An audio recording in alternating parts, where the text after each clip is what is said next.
Hi guys, Ren here and welcome to the workshop. A quick video today to address some of the latest questions regarding gearing.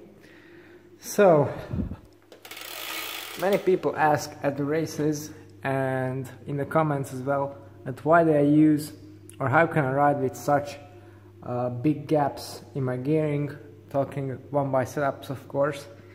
And the simple question to that is I use the same cassettes as I use in the double setups, and it's a normal 1132, 1128.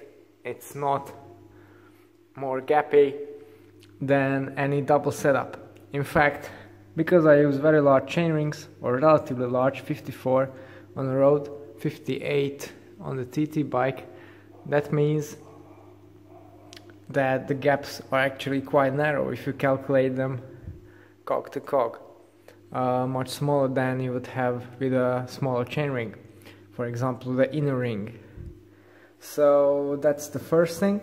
Then I got asked recently a couple of times what's the 1x crank that I use, and I've addressed this already, but perhaps it's worth noting. There's no such thing in road cranks as a 1x crank. This is a standard 130 BCD 5-bolt crankset, the Quarq power meter on there. The only difference that makes it into 1x is the chainring. So that's the other thing.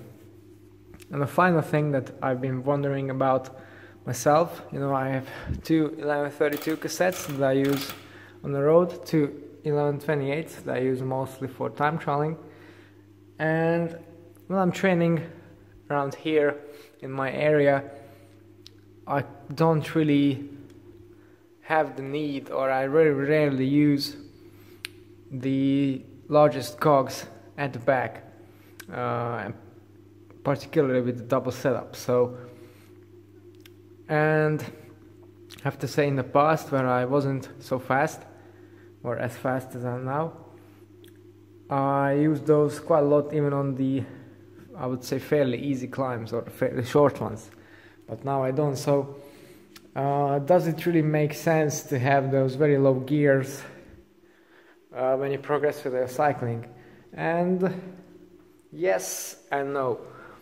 If you always ride terrain that you know, then you can just go ahead and skip a complete chainring and a set of gears, because you know you're never going to use them. And for my area, I know that exactly right. So on my cross bike, lately I've been riding some roads that I don't normally ride, but I know those roads, I've raced on there. And I have a 50 1132 as well, and it's perfectly fine, even for, there are 20-minute and half an hour climbs. They're just not very steep, and I know them, I know what the conditions are, and I can safely say that this gearing would be enough.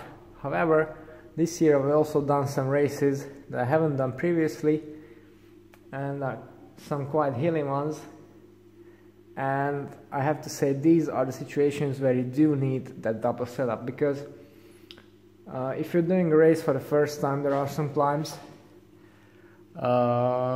you can't really say for sure if you're going to need a low gear or not. For example, I've done a race in the Tatras, which is a mountain range in Slovakia, and there was a climb, or the finishing climb was around 4 kilometers long, averaging 10%. And even at 5 watts per kilo, for example, I think that's what I rode, I didn't have too much left. I had to use the 3932 all the way, and I was still just scraping a tiny bit over 80 RPM. So yeah, I think this is the point that pros make, because they race at many places that they haven't visited before. With a 2x you always know you have the gearing you want. The nice thing about 1x is that if you already know the courses, you can specifically tailor your gearing to that. For example, this Sunday I'm going to do a pan flat race. And yeah, definitely don't need a little ring for that. So yeah, this I think is what my experience has led up to. For time trialing, there's much less need for smaller gears, because even if you have some climbs, you're going to ride them at threshold at minimum, and another thing is you're going to arrive very fast. So even if you have short steep climbs, if you arrive at the bottom at 50 km per hour, then probably you won't be slowing down too much. So there's even less of a need for little gears. For example, this is a 58. I can ride basically all the climbs, the shorter ones that I have here in the area with no problems, because with the TT bike you arrive fast at the bottom, so the speed just takes you up there. Okay, so I think this is all for today regarding gearing. I will have some new tech stuff for you to show very soon, so stay tuned for that. Thanks for watching, and see you next time.